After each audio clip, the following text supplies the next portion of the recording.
दोस्तों, एक रिपोर्ट के मुताबिक 2014 अमेरिका में 28 लाख से ज़्यादा लोगों की डेथ हुई, जिनमें से सिर्फ 4,000 लोग ही ऐसे थे कि जिनकी नेटवर्थ $8 मिलियन या उससे ज़्यादा थी, और उन्हीं में से एक थे रोनाल्ड रीड। अब हैरानी की बात यह है कि रोनाल्ड ना तो ज़्यादा पढ़े लिखे थे और ना ही किसी अमीर फैमिली से थे। रोनाल्ड ने 25 साल तक गैस स्टेशन पर मामूली सी नौकरी की, 17 साल एक कंपनी में फ्लोर साफ करने का काम किया, 38 की एज में एक छोटा सा फ्लैट खरीदा जिसमें फिर वो पूरी ज़िंदगी रहे। लेकिन 2014 में जब उनकी डेथ हुई तो इंटरनेशनल न्यूज़पेपर में उनके नाम की धूम मच गई, क्योंकि रोनाल्ड के पास थे $8 मिलियन। तो अब सवाल ये है कि सफाई करने वाले के पास इतना पैसा आया कहाँ से? उसका जवाब आपको पॉइंट नंबर 1 में मिल जाएगा और आप भी उस सीक्रेट का यूज़ कर पाओगे। दूसरी तरफ था MBA करा हुआ इंसान रिचर्ड फोस्कोन, जिसे पूरी दुनिया जानती थी, क्योंकि इसका शुमार दुनिया के टॉप सक्सेसफुल बिजनेस पीपल्स में होता था। रिचर्ड ने सन 2000 में लोन लेकर 18,000 स्क्वायर फीट का एक मैंशन खरीदा। बंगला इतना शानदार था कि महीने का मेंटेनेंस ही $90,000 था। फिर अचानक रिचर्ड की किस्मत ने पलटा खाया और 2008 के फाइनेंशियल क्राइसिस में रिचर्ड पूरी तरह से बर्बाद हो गया। वो घर, गाड़ियाँ, बैंक बैलेंस सब कुछ लोन में चला गया और रिचर्ड सड़क पर आ गया। अब सोचने की बात यह है कि सफाई करने वाला $8 मिलियन की लेगेसी छोड़कर जा रहा है और दूसरी तरफ वेल एजुकेटेड जीनियस रिचर्ड बर्बाद हो गया। आखिर क्यों? पैसा कमाने में आप कितना जानते हो इससे ज़्यादा इम्पोर्टेंट है कि पैसे के बारे में आपका बिहेवियर कैसा है। अगर आज आपने उसे ना सीखा तो सब पाकर भी खो दोगे, क्योंकि दौलत, लालच और खुशी की समझ बड़ी देर से आती है। आइए समझते हैं कि रियल रिच कैसे बना जाए। मशहूर किताब the psychology of money book के इन 3 रूल से। Number 1, confounding compounding.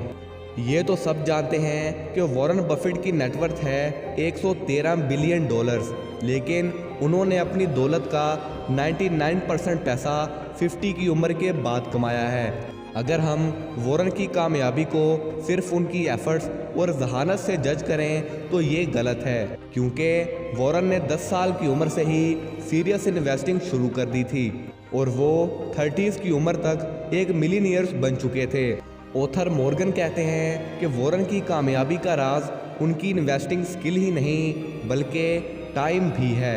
For example, अगर आज आप एक पौधा लगाते हो तो 1 महीने तक आपको कोई प्रोग्रेस नहीं दिखेगी। 1 साल तक वो पौधा बड़ा होता हुआ दिखाई देगा, लेकिन 10 साल बाद वो पौधा इतना बड़ा हो जाएगा कि आप सोच भी नहीं सकते। इसका सादा तरीन मतलब ये है कि आज आपके पास जितने भी पैसे हैं, कम या ज़्यादा, उन्हें जल्द अज जल्द इन्वेस्ट करना शुरू कर दो जिस भी फील्ड में आपको ज़्यादा नॉलेज है, और फिर कंपाउंडिंग को अपना मैजिक दिखाने दो।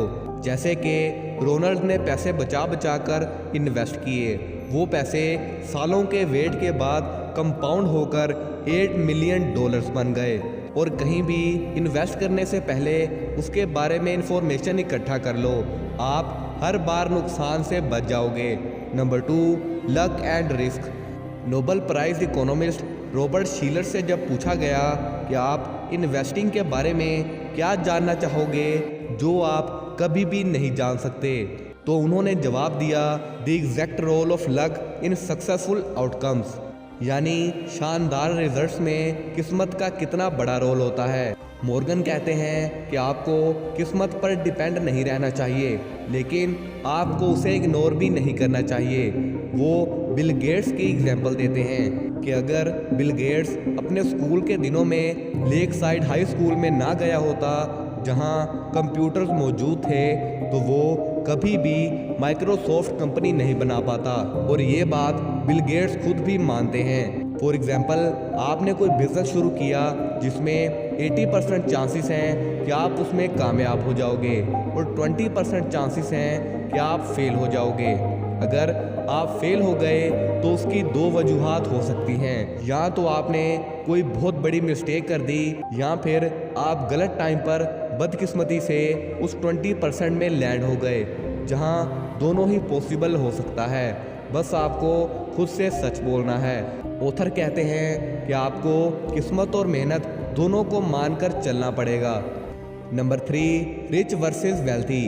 हमारी ह्यूमन साइकी कुछ ऐसी है कि हम अट्रैक्टिव चीज़ों को बहुत जल्द मनी से कनेक्ट कर देते हैं, जिसे ऑथर कहते हैं कि ये बहुत ही बड़ी प्रॉब्लम है। अगर आप रास्ते में किसी महंगी गाड़ी को देखते हो तो आपको ये लगता है कि ये इंसान तो कितना अमीर है, पर हो सकता है कि उस शख्स ने वो कार लोन पर ली हो, जिसमें कि हर महीने उसकी आमदनी का बहुत बड़ा हिस्सा लोन में चला जाता हो। ऑथर कहते हैं कि रिच करंट इनकम होती है। जो इंसान आज जितना कमा रहा है वो उतना ही या फिर उससे ज़्यादा उड़ा रहा है, जो हम देख सकते हैं। लेकिन वेल्थ छुपी होती है जिसे खर्च नहीं किया जाता।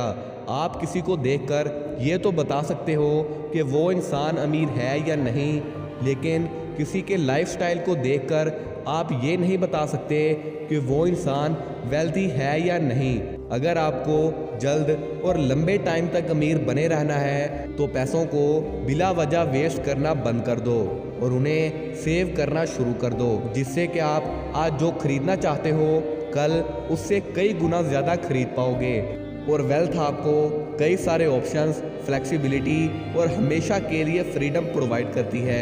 मॉर्गन कहते हैं कि याद रहे कि wealth is an income not spent. इस बुक के बाकी पॉइंट्स हम इस वीडियो के पार्ट 2 में डिस्कस करेंगे। तब तक के लिए अपना और अपने प्यारों का ख्याल रखिए। अल्लाह हाफिज़।